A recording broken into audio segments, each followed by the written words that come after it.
آج کا ہمارا ٹاپک ہے چائناز وے ٹو پروگرس، اور جس کو لکھا ہے گیلیزو سینٹینی نے۔ اگر بات کی جائے چائنا کی، تو چائنا کا official name people's republic of China ہے، اور چائنا کی آبادی 1 ارب 41 کروڑ کے لگ بھگ ہے، جو کہ دنیا کی کل آبادی کا 17.4% بنتا ہے۔ اس کے علاوہ چائنا براعظم ایشیا کے مشرق میں واقع ہے، اور اس خطے میں جو دیگر ممالک موجود ہیں ان کے نام ہے جاپان، منگولیا، تائیوان، جنوبی اور شمالی کوریا۔ حکومتی نظام کے لحاظ سے چائنا ایک کمیونسٹ اسٹیٹ ہے، یعنی جس کی بنیاد کمیونزم نظریات پر ہوئی ہو، اور ان کے نظام کے اندر ایک ہی پارٹی ہوتی ہے جس کا نام ہے کمیونسٹ پارٹی آف چائنا، اور چائنا کے اندر جو ملک کا سربراہ ہوتا ہے وہ پریزیڈنٹ یعنی صدر ہوتا ہے۔ اگر بات کی جائے معیشت یعنی اکانومی کی، تو چائنا دنیا کی دوسری بڑی اکانومی ہے نامنل جی ڈی پی کے لحاظ سے، جس اکانومی کا سائز 19.23 ٹریلین ڈالر ہے۔ اگر تاریخی پس منظر کے لحاظ سے دیکھا جائے تو چائنا کو دنیا کی قدیم ترین تہذیبوں میں تصور کیا جاتا ہے۔ قدیم تحریری ریکارڈ میں چائنا کا ذکر 4000 سال پہلے پایا گیا ہے۔ آزادی کے کچھ سالوں بعد تک زیادہ تر دنیا چائنا کو ایک چھوٹا سا ملک، ایک آئی لینڈ نیشن سمجھتی تھی، جس کا نام ہائنان ہے، حالانکہ وہ چائنا کے 23 صوبوں میں سے ایک صوبہ ہے۔ چائنا صرف رقبے کے لحاظ سے ہی نہیں بڑھا، بلکہ وہ آبادی کے لحاظ سے بھی دنیا کا 1/4 ہے، یعنی اگر دنیا کی آبادی کے 4 حصے کیے جائیں تو اس میں سے ایک حصہ صرف چائنا میں رہتا ہے۔ آزادی کے بعد چائنا نے ترقی کی راہ پر گامزن ہونے کے لیے مختلف پالیسیز اختیار کیں۔ ان میں سے ایک پالیسی اسمائل پالیسی بھی ہے، جس کا مطلب ہے بیرونی ملکوں اور وہاں کے لوگوں کو اپنے ملک میں ویلکم کیا جائے تاکہ وہ یہاں پر پیسہ انویسٹ کریں۔ تو جیسے ہی چائنا نے اسمائل پالیسی اختیار کی تو دنیا کے لوگوں نے بھی انٹرسٹ شو کیا، اور اس طرح چائنا میں انویسٹمنٹ آنے لگی۔ جس وقت یہ سٹوری لکھی گئی تھی، ان دنوں میں بڑے بڑے وقت چائنا کے دارالحکومت بیجنگ، جس کا پرانا نام پیکنگ بھی ہے، آیا کرتے تھے۔ ان دنوں چائنا کے لیڈر کا نام تھا زو ہن لائی، اور ہر دن اتنے زیادہ وفود سے ملتے کہ ان سے ہینڈ شیک کرتے ہوئے ایسا لگتا کہ ان کا ہاتھ ہی نہ ٹوٹ جائے، اور وفود کے ساتھ سارا دن فوٹو شوٹس کی وجہ سے ان کی کہیں آنکھیں ہی نہ خراب ہو جائیں۔ تو رائٹر بتاتا ہے تو ابھی چند ملک ہیں، اس کے علاوہ ابھی بہت لمبی لسٹ ہے جو بیسیکلی چائنا میں آنا چاہتے ہیں۔ یہ کہانی تو چائنا کی آزادی کے کچھ سالوں بعد لکھی گئی، اب تو 2025 ہے، چائنا بہت زیادہ ترقی کر چکا ہے۔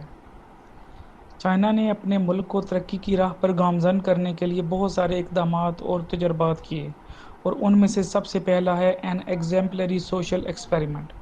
اس کے تحت چائنا نے اپنے ملک کے اندر کمیونزم کا نظام رائج کیا۔ اس نظام کے تحت جتنے بھی پیداوار کے ذرائع ہوتے ہیں، جیسا کہ زمین، فیکٹریز، صنعتیں وغیرہ، ان سب کی ملکیت عوام کے پاس ہوتی ہے، اور ان کو چلایا بھی عوام کی جانب سے جاتا ہے، جن کو کمیونٹیز کہتے ہیں۔ یہ نظام ایک ایسا معاشرہ تشکیل دیتا ہے جو کہ کیش لیس ہوتا ہے، مطلب پیسے کا زیادہ عمل دخل نہیں ہوتا، اسٹیٹ لیس ہوتا ہے، مطلب بارڈرز کا تصور نہیں اس میں، ایک کلاس لیس سوسائٹی، یعنی جس کے اندر امیر اور غریب جیسا کوئی فرق نہ ہو، تشکیل دینے کی کوشش کی جاتی ہے۔ اس کے بعد رائٹر چائنا اور رشیا کا کمپیرزن کرتا ہے اور بتاتا ہے کہ رشیا نے تو اتنی مشکلات دیکھی ہی نہیں جتنی چائنیز لوگوں نے دیکھی ہیں۔ بعد میں آزاد ہونے کے باوجود چائنا جلد ترقی کی راہ پر گامزن ہو چکا ہے۔ انہوں نے سب سے پہلے لوگوں کی نیوٹریشن کے اوپر کام کیا تاکہ لوگ صحت مند ہو سکیں، کیونکہ صحت مند لوگ ہی صحت مند معاشرہ بناتے ہیں، جو مستقل ترقی کی بنیاد ہے۔ اس کے بعد انہوں نے انکم ایکویلٹی کے اوپر کام کیا، ان ایمپلائمنٹ کے ایشو کو حل کرنے کے لیے مختلف اقدامات کیے۔ یہ سب وہ چند بنیادی چیزیں ہیں جو سب سے پہلے انہوں نے اپنے ملک میں ٹھیک کی۔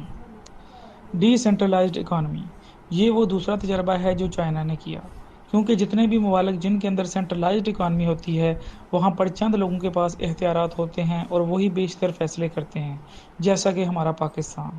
اس کے برعکس ڈی سینٹرلائزڈ اکانومیز میں طاقت کا توازن برقرار رکھنے کے لیے اسے چند لوگوں تک محدود نہیں کیا جاتا۔ جس انسان نے آج کے جدید چائنا کی بنیاد رکھی، ماؤ زے تونگ، اس نے چائنا کو ایک ڈی سینٹرلائزڈ اکانومی بنایا، ٹیکنالوجی کے اوپر بے جا انحصار کو ختم کیا، اور اپنے شہروں میں ایڈورٹائزمنٹ، بے تحاشا پوسٹرز، بینر جو لگے ہوتے ہیں ان کو بھی ختم کیا۔ اس کے نزدیک یہ سب چیزیں انسان کو اصل مقصد سے ڈسٹریکٹ کرتی ہیں اور سست اور کاہل بنا دیتی ہیں۔ اور انہی کی آبادی کی کنٹرول کرنے کی پالیسی کی وجہ سے چائنا نے اپنی آبادی کے اوپر کنٹرول پایا تاکہ وہ اپنے وسائل اور آبادی کو بہتر انداز میں ملکی ترقی کے لیے استعمال کر سکیں۔ Day in the life of a 16-year-old۔ اس کے بعد رائٹر چائنا کی ایک 16 سال کی لڑکی سے اس کی ڈیلی روٹین پوچھتا ہے۔ وہ لڑکی بتاتی ہے کہ میں ہر روز صبح 6 بجے اٹھتی ہوں، گھر کے تھوڑے سے کام کرتی ہوں، اس کے بعد بریک فاسٹ کرتی ہوں اور 8 بجے میں اپنے اسکول کے لیے نکل جاتی ہوں اور اسکول سے میں 11 بجے واپس گھر آ جاتی ہوں۔ واپس گھر آ کے میں دوپہر کا کھانا کھاتی ہوں اور 1:30 بجے میں دوبارہ اسکول چلی جاتی ہوں اور پھر 3 بجے گھر واپس آ جاتی ہوں اور آ کر اپنا ہوم ورک کرتی ہوں۔ تو رائٹر اس سے پوچھتا ہے کہ تم کتنا ٹائم لگاتی ہو اپنا ہوم ورک مکمل کرنے میں؟ لڑکی بولتی ہے میں زیادہ تر ہوم ورک تم اپنے اسکول میں ہی کر لیتی ہوں، گھر آ کر کچھ یاد کرنے والا ہوتا ہے تو میں یاد کرتی ہوں۔ اس کے بعد رائٹر لڑکی سے پوچھتا ہے کہ کیا تم اپنے دوستوں کے ساتھ باہر جاتی ہو؟ تو لڑکی بتاتی ہے کہ میں اپنے ہم عمر لڑکیوں کے ساتھ باہر گھومنے جاتی ہوں، ہم گھومتے ہیں، کبھی کبھار سپورٹس بھی کھیلتے ہیں اور کبھی کبھار پنگ پونگ کھیلتے ہیں۔ Chinese women. چینی خواتین جو ہیں وہ روایتی خواتین کی طرح بیہیو نہیں کرتی اور نہ ہی وہ بیوٹی پروڈکٹس کا استعمال کرتی ہیں اور نہ ہی چینی ڈراماز اور لٹریچر میں وہ ایلیمنٹ پایا جاتا ہے جو ہم مغرب کے انہی چیزوں میں دیکھتے ہیں۔ چینی خواتین بغیر شرم اور آر محسوس کیے مردوں کے شانہ بشانہ 8 گھنٹے کام کرتی ہیں۔ ان کو مفت ہاسپٹلائزیشن اور میڈیکل کیئر کی سہولت میسر ہے۔ بچے کی ولادت کے موقع پر ان کو 56 دن کی چھٹی ملتی ہے تنخواہ کے ساتھ۔ Social security benefits. جس طرح پاکستان کی کرنسی روپی ہے، اسی طرح چائنیز کرنسی یوان ہے۔ جتنے بھی چائنیز ورکر ہوتے ہیں ان کا میڈیکل ٹریٹمنٹ فری ہوتا ہے۔ اگر انہوں نے کسی فیملی ممبر کا ٹریٹمنٹ کروانا ہے تو وہ بھی 50% فری ہوتا ہے۔ اگر کوئی ورکر مالی مشکلات کا شکار ہے تو اس کی کمپنی اس کو مالی لحاظ سے سپورٹ کرے گی اور اگر کسی ورکر کی انکم اس کے اخراجات سے کم ہے تو اس کی کمپنی اس کے اخراجات کے برابر اس کو انکم دے گی۔ اس کے علاوہ چائنا کے اندر ریٹائرمنٹ کی ایج 60 سال ہے اور فیمیل کے لیے 50 سے 55 سال ہے۔ اس کے علاوہ اگر ریٹائرمنٹ کے بعد بھی اگر کوئی جاب کرنا چاہے تو وہ اپنے کمپنی کے باس کی رضامندی سے جاب کر سکتا ہے۔ چائنیز ورکر دن میں 8 گھنٹے کام کرتے ہیں اور ان کو ہفتے میں ایک چھٹی ہوتی ہے۔